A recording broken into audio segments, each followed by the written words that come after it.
o Acelera Amazônia está começando. Todas as semanas a gente tem um encontro marcado aqui no Amazon Sat para falar sobre empreendedorismo digital, inovação e tecnologia. E você pode acompanhar todos os nossos episódios pelo canal do YouTube. E pelas nossas redes sociais você também pode mandar as suas sugestões de pauta. E hoje você pode sentar e relaxar, porque o assunto é bem-estar. A transformação digital e cultura são temas extremamente relevantes e importantes nesse momento de pandemia. A psicóloga Luciana Mineve, que é especialista nesses dois tópicos, tem visto gradativamente um aumento no mercado. E ela vai contar pra gente quais as atitudes que nós podemos desenvolver para manter a nossa saúde mental e a dos nossos colaboradores. Vamos ouvir a Luciana. A nossa equipe conheceu a Luciana Mineve um pouco antes da pandemia. A psicóloga nos recebeu em seu escritório lá no Impact Hub. Gente, sério, nunca deu uma entrevista pendurada no balanço. Durante essa conversa, a Luciana contou um pouco pra gente sobre a sua experiência com gestão de pessoas e numa empresa fundada por ela, constituída 100% por profissionais femininas. Bom, eu sou psicóloga de formação e sempre gostei de trabalhar com pessoas em ambiente de trabalho. Então, já trabalhei em RH de empresa, trabalhei numa empresa de consultoria aqui em Manaus quando eu descobri que consultoria era o que eu queria fazer. E aí eu fui trabalhar numa empresa na Holanda para pegar as melhores práticas, para aprender o máximo possível e quando retornasse abrir a Singular. E foi assim que aconteceu 8 anos atrás. Há 8 anos a gente trabalha cultura organizacional, por exemplo, que é algo que vem sendo falado agora. Então a gente já vem trabalhando gestão de culturas, a gente já vem fazendo processo de seleção baseado em valores, baseado em competências que a gente chama de soft skills. Então a gente fica feliz de ver que o mercado está mudando e que a gente já há 8 anos vinha trazendo essas práticas, mas óbvio que a gente também está aprendendo no processo, a gente se mantém estudando continuamente, a gente participa de muitos eventos nacionais e internacionais para que a gente mantenha esse conhecimento atualizado. O meu mestrado é em empresas familiares, a Sônia, que é minha sócia, tem larga experiência em empresas familiares e acaba que por isso a gente atende muitas empresas familiares, até porque o nosso mercado brasileiro é formado por muitas empresas familiares. A gente, quando entra numa empresa, a gente precisa conhecer a realidade daquela empresa, então não tem nenhum produto de prateleira, alguma coisa que eu já tenha pronta, eu entro na empresa e vou implantar.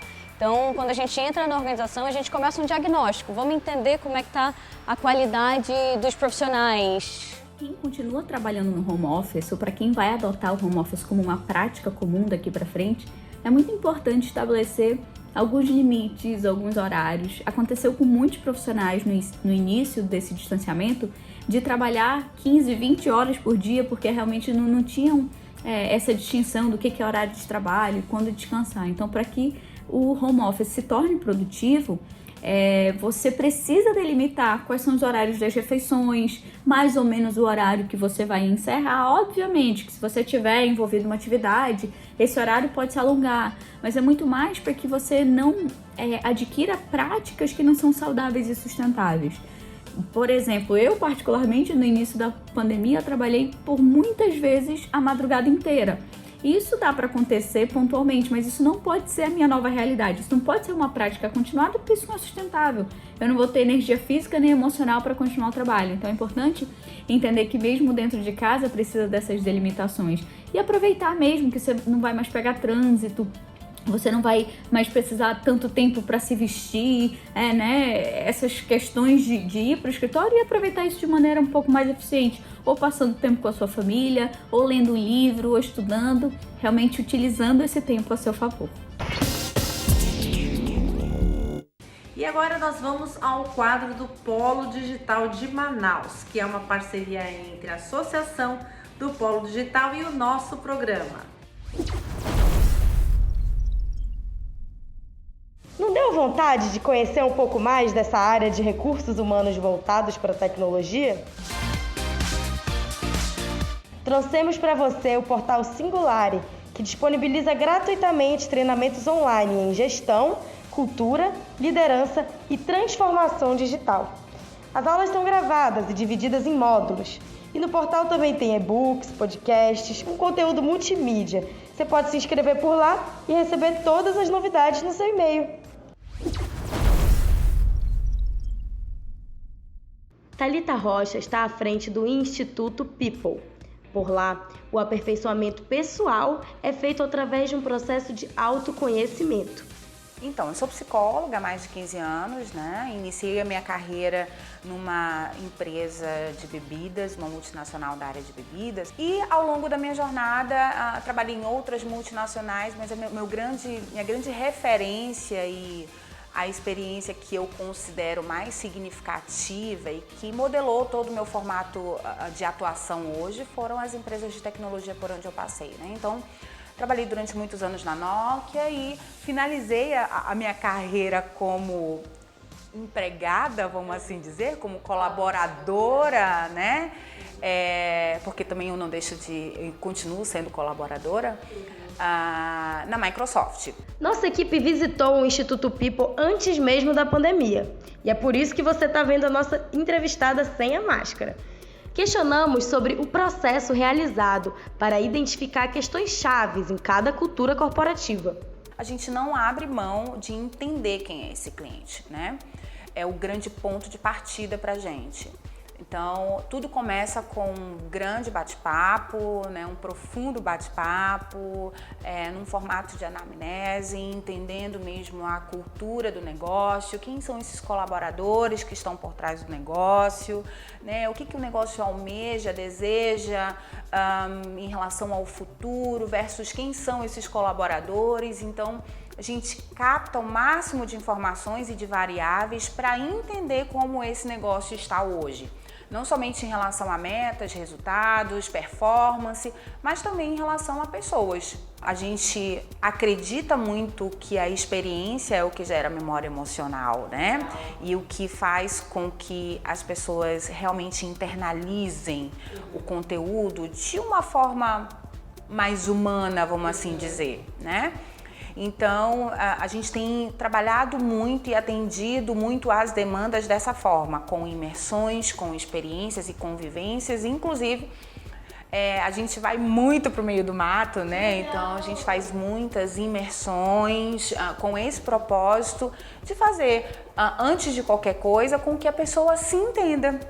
O que nos deixa muito feliz hoje é perceber que as empresas elas estão, sim, desejosas por atender seus colaboradores de um jeito diferente.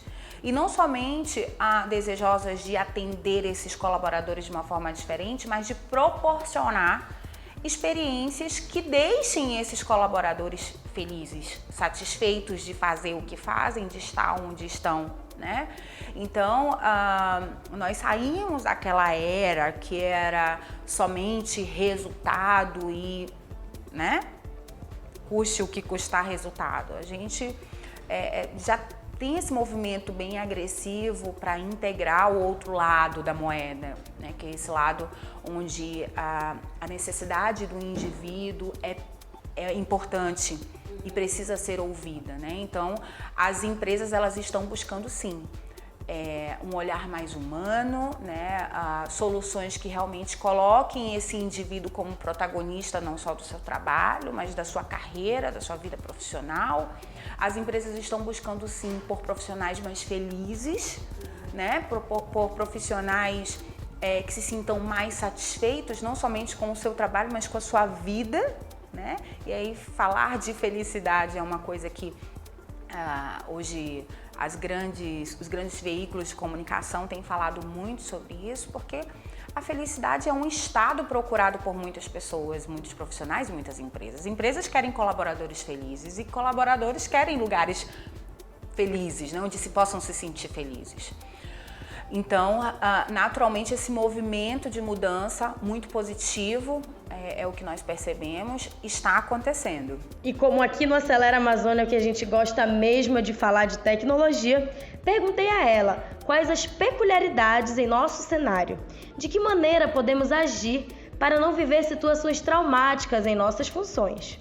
A área de tecnologia, o que a gente percebe como gargalo maior na área de tecnologia, e aí eu vou me permitir aqui falar sobre os dois lados, né? O colaborador, né, da área de tecnologia, que naturalmente, por conta da natureza do seu trabalho, precisa ali atuar e trabalhar muito forte com as máquinas, com o software, né? Então ali com as demandas mais técnicas, vamos assim dizer, esse colaborador ele tem sentido a necessidade, por conta até do movimento do negócio, da demanda do mundo, né? O mundo tem demandado essa necessidade de vamos olhar mais para as relações, né? E um dos grandes gargalos, ele vem em relação a isso, porque muitas vezes esse colaborador está olhando ali para o computador e está trabalhando majoritariamente ali, 100% do seu tempo, 90% do seu tempo com a máquina. Isso gera naturalmente um estresse, né? Gera um estresse, uma carga de trabalho acho que a palavra realmente é um estresse, né? Que aí a gente pode falar do que acontece a partir do estresse, né? Mas a gente tem aí históricos de depressão, né? De solidão e por aí vai, né? Até transtornos psicológicos que são maiores, como burnout, transtorno do pânico, entre outros que pode acontecer aí nesse sentido, né? Exatamente pela ausência desses relacionamentos. Lembrando que o relacionamento é a oportunidade que nós temos de expressar as nossas emoções. Então é através do relacionamento que a gente tem a chance de falar sobre aquilo que a gente pensa, sobre aquilo que a gente sente, sobre os nossos sonhos, os nossos anseios. E não existindo essa possibilidade, é natural que esses conteúdos eles fiquem armazenados aqui internamente, né, gerando naturalmente um estresse e problemas maiores, né? A gente também percebe muitos profissionais se reinventando de uma forma muito bonita em relação a essas mudanças, né? Que percebem outra forma de atuar, ou que entendem e criam outras oportunidades de entregar aquilo que entregam, né? E, sobretudo, esse desejo de entender mais sobre si, né? A partir dessa grande mudança do mercado demandando e exigindo mais, o profissional ele tem buscado mais se conhecer. Então aqui no Instituto a gente tem recebido muito, e por isso que nós abrimos a casa de um jeito diferente a partir de 2020, para receber profissionais que querem falar sobre suas experiências profissionais de forma protagonista, né? Que queiram protagonizar o seu processo de mudança, o seu processo de transformação, não somente profissional, mas principalmente e inicialmente pessoal, né? Ainda falando de recursos humanos e transformação digital, a gente conversou com a Vanessa Milon, que é gerente de recursos humanos do Instituto de Desenvolvimento Tecnológico, NDT. Lá eles bateram um martelo recentemente pedindo que várias funções entrem por definitivo em home office. Quer entender melhor? Continua aí com a gente. Olá, boa tarde. Meu nome é Vanessa Milon, eu sou gestora de RH do INDT, Instituto de Desenvolvimento Tecnológico. Vou falar um pouquinho sobre a nossa prática com relação sobre certos aspectos, né, da nossa empresa. A primeira dela é falar sobre como nós trabalhávamos nesse esquema, essa modalidade de trabalho remoto, né, antes da pandemia. Isso já existia, era algo que nós já tínhamos como prática, só que era adotado por uma quantidade de pessoas muito pequenas. Quem adotava o home office? Eventualmente alguém que seja funcionário do INDT, mas resida em outro estado, outra cidade. Também casos em que a pessoa pedia para trabalhar remoto durante um tempo, por motivo de viagem, seja lá qual fosse o motivo. Ou seja, nós já era possível, era alguma coisa que nós já praticávamos. Assim como também nós tivemos uma experiência na época da Copa aqui no Brasil, em Manaus. Naquela época, o trânsito de Manaus ficou complicado porque muitas avenidas foram fechadas, então, e principalmente nos dias de jogos do Brasil e aqui, jogos que aconteceu aqui em Manaus. Então lá naquela época nós tínhamos uma experiência onde as pessoas de determinado projeto não podiam parar. Então a gente adotou o home office naquela oportunidade, naquele mês praticamente, para que as pessoas pudessem cumprir os prazos dos projetos, né? Então, com a pandemia, isso passou a ser adotado por toda a empresa, né? E de forma muito rápida, porque nós temos, na verdade, aí falando um pouco já de uma segunda questão que foi colocada, a questão da cultura da empresa, né? Nós temos alguns aspectos que proporcionaram isso. O primeiro aspecto é a forma que a gente trabalha. Não é aquela forma onde a gente necessita fazer o controle do dia a dia, do que a pessoa está fazendo, porque a forma de se fazer o projeto, a forma que as equipes são organizadas, já favorece isso. Assim como também a questão da confiança, porque nós tratamos, a gente brinca que a gente trata adulto como adulto. Há uma necessidade grande de trabalhar com a confiança, em que as pessoas sabem qual é a sua responsabilidade e, independente se está dentro ou fora do escritório, as entregas vão ser feitas, né? Então, eu acredito que muito em função da cultura que já existe, da forma da gestão dos projetos, da forma que nós fazemos, usando a metodologia ágil, isso já ajuda muito para que a tranquilidade de que o trabalho vai ser feito, que o cliente vai receber o projeto, o produto, né? E outra coisa também que nos ajuda muito é a questão por nós trabalharmos em tecnologia, nós estamos cercados de algumas coisas que são fundamentais. A primeira delas são os equipamentos. Então as pessoas têm laptop, as pessoas elas têm essa facilidade de trabalhar em casa porque elas já têm o equipamento apropriado. A outra coisa muito importante também, em que às vezes as empresas negligenciam, é a questão da segurança cibernética.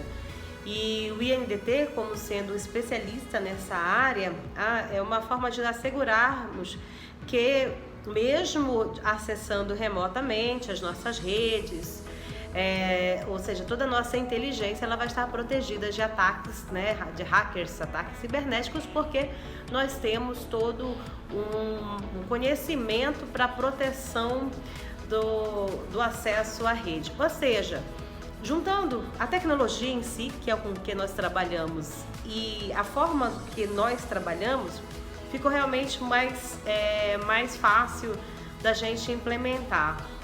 E aí nesse período, né, o cuidado que a gente teve, primeiro foi com a agilidade, porque nós não sabíamos com que nós estávamos lidando. E a gente percebeu lá atrás, em março, essa preocupação das pessoas. Então, muito rapidamente, nós tomamos a decisão. Foi decretada a necessidade do isolamento. Nós já estávamos, né, no isolamento. As pessoas sendo, então, na primeira semana foi voluntário. Da segunda semana em diante já foi compulsório, ou seja, só as pessoas que não tinham jeito tinham que estar lá no escritório passaram a trabalhar presencialmente e o restante todo mundo em casa. E alguns cuidados foram fundamentais mesmo, a questão da higienização, nunca como antes, né? Ou seja, o mundo inteiro passou a usar álcool em gel, o mundo assim, um cuidado excessivo com limpezas dos detalhes como a maçaneta, a utilização de máscaras, ou seja, a gente adotou todos os protocolos possíveis, né? E uma outra coisa também que foi muito importante foi conversar com o pessoal. Então a gente tinha a agenda constante de conversar.